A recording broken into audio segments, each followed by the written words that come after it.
Kabajamoo daawwattoota keenya akkam jirtu addaamudha. Har'ammoo loogoon kana fakkaattu akkamitti akka hojjetamtu Photoshop keenya fayyadamuudhaan akkuma waliin biraa turre haala salphaatiin isinitti agarsiisa jechuudha. Kan asirraa eegamu na hordofuu qofadha.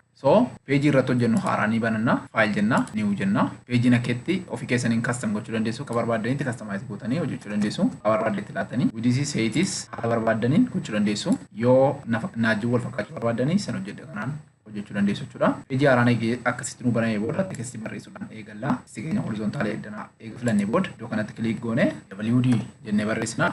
Barreeffamni kun adiirra waan jiruufiti baakgiraawundiin adii waan ta'eef natti mul'ataa hin jiru.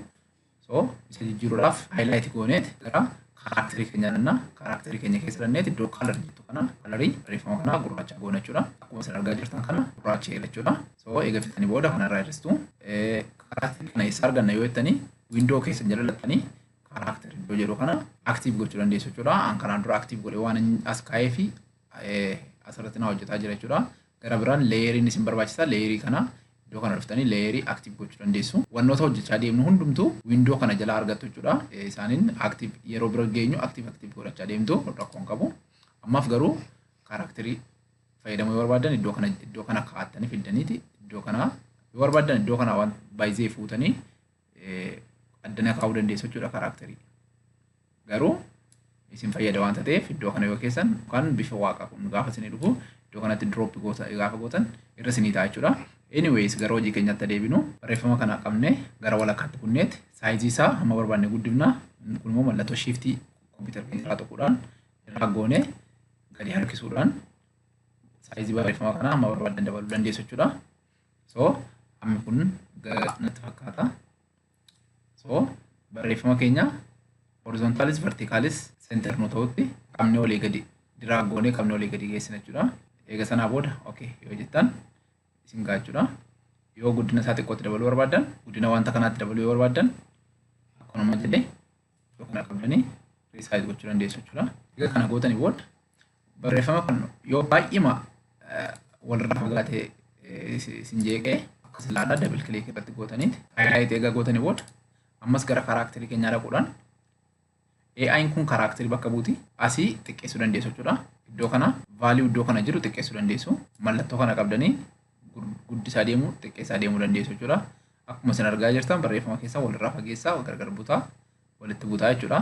Yoo xiqqataa deemu walitti butaa yoo guddatu immoo gargar fageessa jechuudha akka kana. Amma kana yoo ta'e natti tola jechuudha. Eegan fixee booda raayitiin godha. Riarreenjii gochuu dandeessu bakka isaa barreeffama keessanii seentar gootu jechuudha. Eega kana goone booda gara iddoo kana ellipsii kana dhufuudhaan ellipsii filannaa. Ellipsiin keessa haaraa hojjechaa jirtu yoo ta'e toora lamaan jira wanta ta'eef ellipsii eessatti argattu gara gadii kana irratti argattu jechuudha. An garuu toora lamatti deebisee akkanatti tuulu tokko wanta ta'eef ellipsii iddoo kanatti argadha. Anyways ellipsii keessan addana filattaniiti mallattoo ellipsii kaastu jechuudha. Walakkaadhaa gaafa eegaltan walakkaadhaa isin eegala wanta ta'eef akka gootanii karaa barbaadan diraa gootanii ellipsii kaasuu dandeessu. Ellipsii amma naga'u yoon kaase ellipsii kana fakkaatu yoon kaase asitti gurraacha naa filatee jira. Garuu barreeffamicha guutummaa guutuutti haguugee jira wanta ta'eef barreeffamicha jalaa arguu yoo barbaadan iddoo kana dhuftaniiti leeyerii keessan banattaniiti ellipsii kana irratti kiliik gochuusaa mirkaneeffattaniiti opacity kan jedhu iddoo kana hin xiqqeessitu.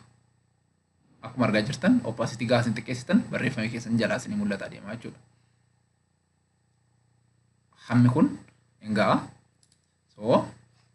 Kanaa booda gara move toolitti deebineeti ellipsii keenya fuunee hamma kana argitanii hamma kana duuba deebina jechuudha. Reshape gochuu dandeessu. Haala kanaan akkasitti reshape gootaniiti seenterii keessu seenterii barreeffama kanaa keessanii okay jettu. Then gara biraa ammas ellipsii gara biraa irratti daballee kaasna jechuudha. Ellipsii eeggaddanaa filannee booda kaalarii ellipsii filannu. Kaalarii ellipsii keenya amma immoo diimaatti jijjiirru. Then diimaatti eega jijjiirree booda ammas seentariidhaa kaa'amne ellipsii gara biraa kaa'amna jechuudha. Amma immoo ellipsii kana fakkaatu kaa'amna. Then move toolii keenya filanneeti ellipsii keenya fuunee iddoo kana finna. Iddoo kana finnee garuu maal goona? Saayizii ellipsii kana itti daballa. Ellipsii kana ammas saayizii itti daballeerra jechuudha. eegatti daballe booda haala kanaan keenya jechuudha. Akkuma argaa jirtan kana guutummaatti nu jalaa haguugee akkas gooneeti. Akkas goona. Egaa kana goone booda okay jennaani. So gara leeyerii keenyaa dhaquudhaan ellipsii kana lamaan iddoo tokkotti mallattoo kontiroolii yookaan shiftii kiiboordii keenyarraa qabuudhaan lamaan isaa iddoo tokkotti filanneeti gara leeyerii keenyaa dhannaa combine shape goone subtract from shape goona jechuudha. Gaafa akka goon bifa kana fakkaatuun keessaa nu baasee jechuudha. Egaa kana gootanii booda maal goona maaltu nu hafa ellipsii keenya addanaa filachuudhaan mallattoo altii keenya kiiboordii keenya irraa qabuudhaan gaafa nuyi ellipsii keenya irratti geessinu karsariin keenya double copy taatee jechuudha. Copy lama taatee ishee drag goonee gadi qabneet gadi harkifna jechuudha. Argitanii akkuma isin argaa jirtan lama ta'ee jechuudha. Sana booda deebinee xiqqoo ishee walirra keenya ellipsii keenya isa oriijinaala jalqabaa sana hin filannaa. Gara kana dhufnaa paint bucket tool kan jettu kana addanaa filanneet ellipsii amma copy goone ellipsii lammaffaa kana filannee kaalarii adda baasuudhaaf kaalarii gurraacha filannee ellipsii lammaffaan isa gaditti copy goonedha waan ta'eef isarratti hidhannee kilik goona jechuudha. Jalqaba restorize gochuutu sirra jira naan jedhaa jira. Ellipsii lammaffaa kana fuudheen addanaa restorizing godha jechuudha. Amma qaxxixaama waan na gaafateef hojii waan hin jirre restorize godheera jechuudha. So irratti hidhannee kilik goona jechuudha. Gaafa isin kilik gootan haala kanaan gurraachessee isinii baaseera jechuudha. Then erga kanaa goone booda sirriitti ellipsiin gararraa jiru kun ellipsii lammaffaadha waan ta'eef isa positionii isaa wal jala fuudhee jira waan ta'eef ellipsii lammaffaa keenya ellipsii isa koppii sana fuunee drag goonee gadi buufna ellipsii lammaffaa irratti jechuudha. So ellipsiin diimaan kun yookaan sheeppii inni diimaan kun irra keessa nu ooleera jechuudha. Irra keessa kan jiru sheeppii isa diimaa kana yookaan ellipsii isa oriijinaala keenya sanadha jechuudha. So isarratti kilik gooneeti gara quick selection tool keenya dhannaa. Then quick selection tool keenya double click irratti goonee akka kanatti select godhanna jechuudha. Select eega goone booda mee barreeffama keenya addanaa restorize goonuu jalqaba. Barreeffama keenya restorize goone irraa eega restorize goone booda akkatti select nu godha jechuudha. So keessa barreeffama keenya akkuma nama isiniin jedheen filannaa. Eega filannee booda kiiboordii keenya irraa mallattoo delete godhannaa. Itti fufnee control D jenna. Control D eega jennee booda ellipsii lammaffaan kun badeera jechuudha. Isarraa fuunee delete keessatti gadhiifna. Gaafa gadhiifnu haala kanaan nu badee jechuudha. Akkuma argaa jirtan bakki ellipsiin lammaffaan keessa ture kun deebuu barreeffamoota keenya wajjin cirtee beera jechuudha.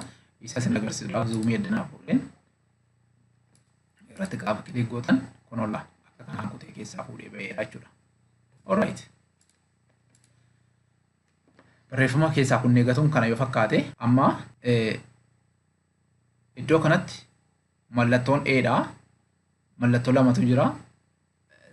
Nun barbaachisu waan ta'eef eessa dhannaa irreezer tuulii kan jennee irreezerii kana filannaa. Irreezer tuulii filanneet saayizii irreezerii keenya gadi xiqqeessinaa A keessaa kunnee baasuudhaafi. Then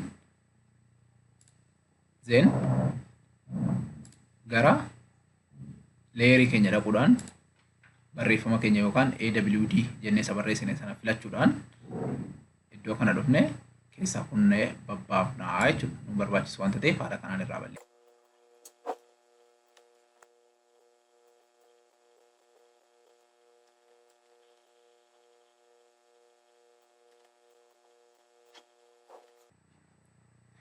Isin jeeqa taanaan zuumiitti dabaltaniiti exact point hojjechuu barbaadan zuumii keessan sirriitti dabaltanii eega zuumii dabaltanii booda irreektarii keenya abdanaa filattanii irrees gochuu dandeessu jechuudha. So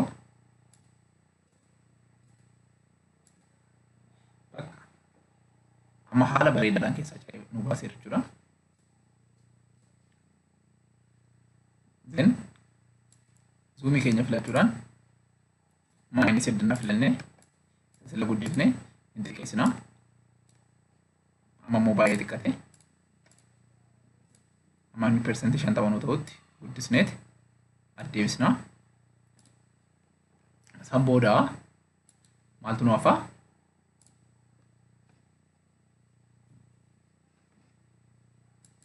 Ellipsii keenya bira dhaquudhaan mallattoo barreeffama kanaa addanaa filanneeti.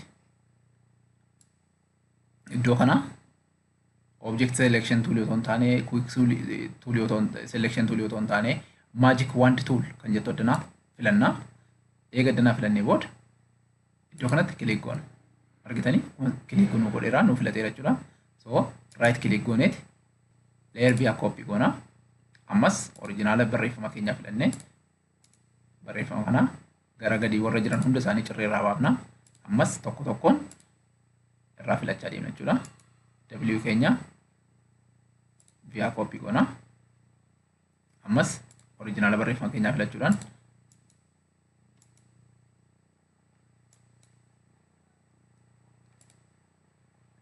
eega finnee booda barreeffama keenya mallattoo shiiftii tuquudhaan barreeffama isa oriijinaala dhiifneeti leerota amma koppii ta'an hunda isaanii kanaa fi ellipsii keenya sana walitti select gooneeti iddoo tokkotti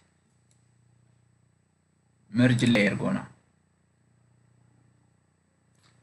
Eega merge layer goone booda ammas gara type tool keenya danneeti iddoo kanatti eega click godhanne booda saayizii barreeffama keenyaa gara 14tti gad buufna. Then mallattoo yookaan sloogaanii dhaabbata keenyaa yookaan mata duree dhaabbata keenyaa jala barreessinaa.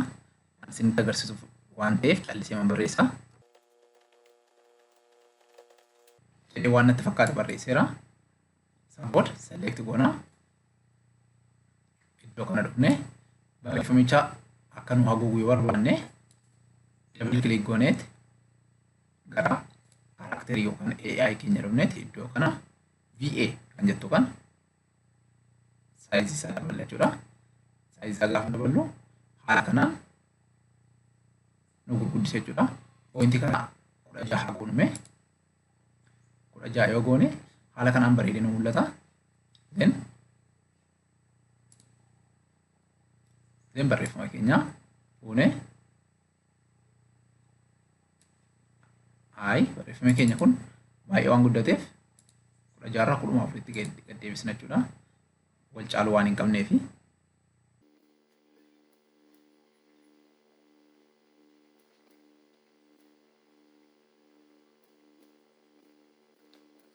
Egaa kana goone booda layer keenya filachuudhaan iddoo kanatti ellipsii keenya irratti African wild kan jedhu restore goona. Restore type egaa goone booda ellipsii keenya iddoo kanatti double click goona. Double click egaa goone booda gradient iddoo kana jirti gradient filanna jechuudha. Gradient egaa filanne booda iddoo kana click godhanna. Click goone color barbaadan addana click gootanii color jettanii color itinitti tolu filachuu dandeessu jechuudha iddoo kana. Kanaan iddoon kun natti tola. Eegan filadhee booda isa kara kanaan jirus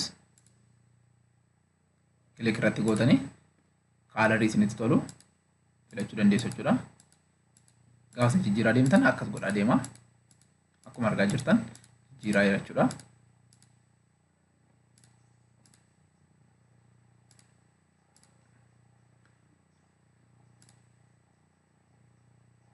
Iddoon kun fooyya'aadhaa fi san booda okay jenna. Okay jettanii iddoo kana reverse gochuu hin dagatina. Akkuma isin argaa jirtan asii ol galagalchaa asii ol galagalchuuf asii gadi galagalchuu garaagarummaan isaa.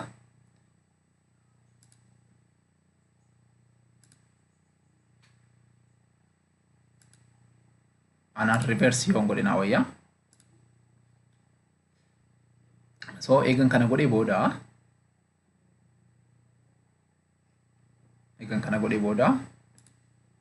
kan African domestic kan jedhu kanas irratti double click gooneet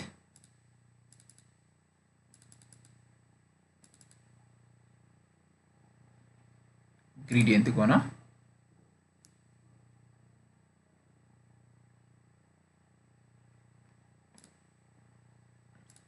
Akkuma argaa jirtan gradient nu godheera.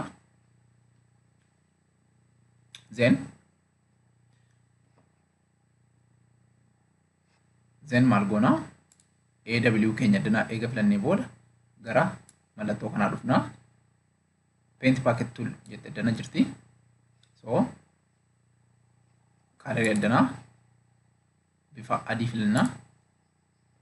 Bifa adii eessa argannaa iddoo kana dhufne geengoo kana click eega goone booda okay jennaani. Okay eega jennee booda adii ta'uusaa addunaa mirkaneeffanna. So bakka barreeffama barbaannu keenya irratti adii click goona. Amma isinitti argamu yeroo isin takkaa click gochaa deemtanii waan badii isinitti fakkaata. Garuu haala itti dhufu qaba wanta ta'eef sirriitti hordofa.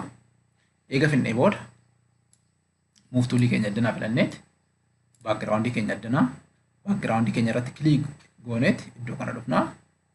Mallattootti kana bira dhufneet click goona. Solid color jenna. Solid color keenya gurraacha haa goonu. Gurraacha eega goone booda okay jennaani.